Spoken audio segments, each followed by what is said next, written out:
weeks. We start tonight, though, with Collingwood, whose season has got a little worse today, even though they found a draw on the weekend against Fremantle, with significant injuries mounting now and confirmation of a long-term nature of some, including Mason Cox, 6 weeks, another month for De Goey, and Myercheck as much as 4, and Richards, who was so promising on the weekend, with 5. And this continues to mount Matthew Lloyd, and it's got you worried about them. Absolutely, Hutchie, and they've been so brave. You just see the walking wounded Mason Cox out for around 6 weeks, as you just touched on it. Now they've got 8 out of their 22 grand final side not playing, or 8 out of their 23. Ginnivan's the 9th out of their 23 not playing. And what it is, it's just not the next 4 weeks, it's the chasing that you're doing. So Scott Pendlebury should be being rested at times. He can't be rested now. You've got guys like Steele Sidebottom who shouldn't be playing. So I feel like you're chasing your tail consistently. And for me, it's now about, can they hang in there and be playing finals versus can they win a premiership? That's how a lot of people got them as the contender. Yeah, but I think this just makes it too hard. You think they're at risk of missing the 8 altogether? Missing the 8 on the amount of injuries that are... They're 8th at the moment, so they've got no margin for error. I know it's tight from 8th to 4th, but this makes it extremely And I think you just question some of the management of it. So it's strange to have De Goey miss 2, come back for 1, now he's out for 6. Myercheck misses 2 with a hammy, where you'd usually miss 3, he comes back in, does the same hammy, now he's going to miss 4. So have they been panicked a little bit by rushing these players back because of that injury list? And now, like, De Goey's not going to be able to run for another 4 to 5 weeks. What shape will he come back in? So I think the questions are there. I still think and wouldn't write them off for making the finals, Caro. I'm certainly not writing them issue. off. All right, I mean, I remember in 2019 when Richmond lost Alex Rance at the start of the season and had a couple of other serious injuries. People said they couldn't make it. This team is extraordinary, what they can overcome. De Goey's got an abdominal, isn't it? It's a different injury. I mean, I don't think you're questioning the management of De Goey. I think they've shown they can get over injury. I'm more in your camp, Caro. I think that can be... This many. Yeah. I just reckon if you have too many kids playing at the one time, that's when it becomes too difficult. They are. What is undeniable is they're in better nick than Brisbane, who they played in the grand final and who have got their own troubles. And they were amplified further today for coach Chris Fagan with talks on the Hawthorn racism issue, which he's involved with. Alistair Clarkson, the other key figure among a few others.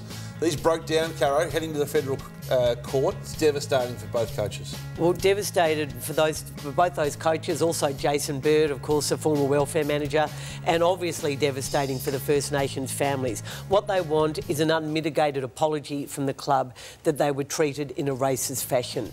The club will not be making that apology.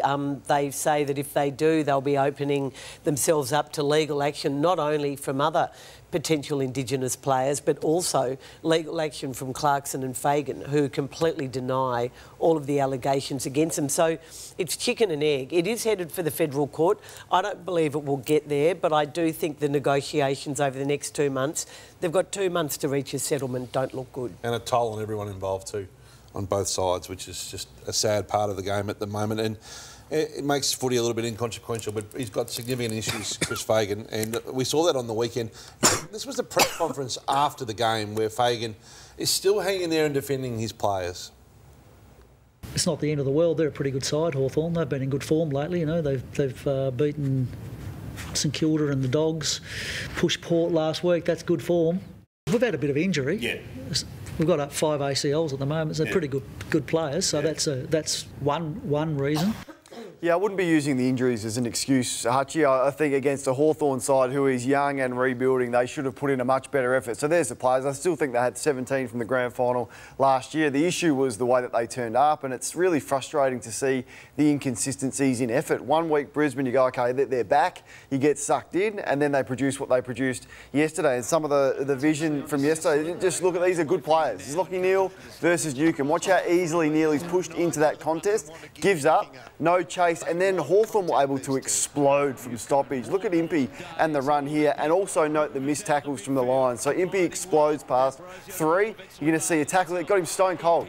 Breaks the tackle again, then they're away. So their ability to run from stoppage and expose Brisbane's lack of work rate. The defending here from McKenna. Does he want to get in that hole, Lloydo, or is he just happy to see Cashier, a player who's played a handful of games, lead up and kick a goal? You get another example here from stoppage where Hawthorn were able to explode away, win it inside. Lachie Neale will miss a tackle here. And then the run that Hawthorn provided from half-back, you noticed Impey and Charlie Cameron started in the same spot and away they go. So this is more the issue for Chris Fagan. It's the lack of work rate and the way that they were opened up and split open yesterday more so than any injuries. And once again, it's the inconsistencies that must be frustrating. What do you think about that messaging of Fagan after the game again? He's still there, isn't he, with the players and defending them? Yeah, he's not going to come out. And he's not going to come out. I honestly, like Sam Mitchell... Shouldn't he be asking more of his group, though? Yeah, I think what Sam Mitchell did has been the best so far this year in the way he speaks. And Dylan Moore tonight on 3AW spoke about we've seen a change in Sam. Sam's gone from being the nurturer to demanding that much more of us. I think that's what's got to come from Chris now. And we saw a little bit of it, not we didn't see a little bit of it. Lee Matthews was interesting for me on Footy Furnace last night. He's on the board of the Lions, he's their most famous figure. And he was commentating in his capacity as a commentator, but he was prepared to name names of players that have gone off. I haven't seen any of that from the coach Fagan. Let's have a listen to Lee Matthews last night on Footy Furnace. Their inaccuracy has been terrible. And particularly if you go to who are their main goal kickers, probably Joe Danaher and Charlie Cameron, they themselves are scoring about 40%. Hugh McCluggage, I don't think's been as good as he maybe was last year. Zach Bailey, I'd put in that category. So really, they've just had a lot of players who've been very inconsistent.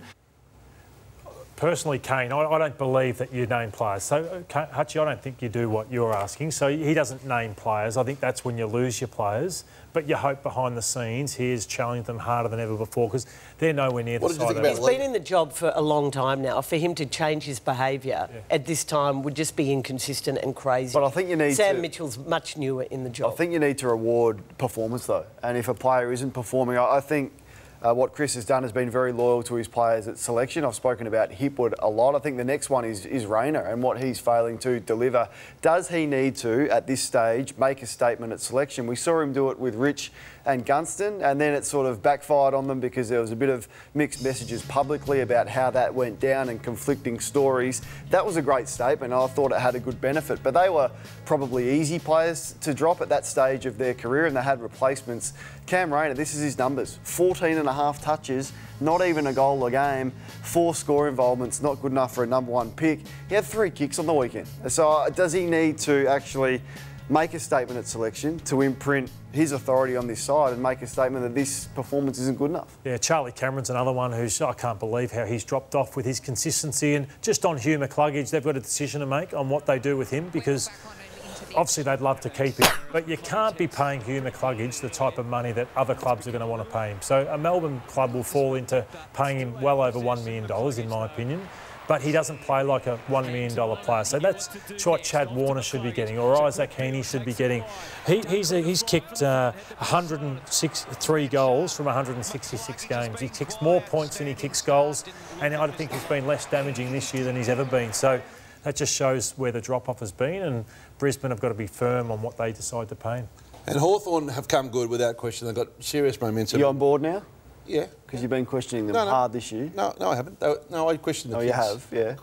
I questioned that pool of kids. So you're on board? Are you on board now? I'm on board with you more. 100% right. Yeah. I've been a long-term believer in the Hawk strategy. You criticised their recruiting, Craig. I think you went. You said they'd picked the wrong kids. Yeah, I think there's still an element of those early picks that haven't hit the mark. But the long-term strategy of youth, I'm on board with. I think you've gone too far on the genius, but that's. I've said that. Well, the genius listened to what happened, what was said on Classified last week. And he went to the bench and he put his hand up about the week before and addressed Lloydo's criticism about going too defensive too early. Just three-quarter time, actually. I was speaking to the footy manager, Rob McCartney, and he thought that if we could control the energy of the game and the attitude of the game, then that would be more important than any technical or tactical moves that we were going to make. So being able to control that narrative and make sure there's a positivity on the bench, I thought was something that we didn't get right last week.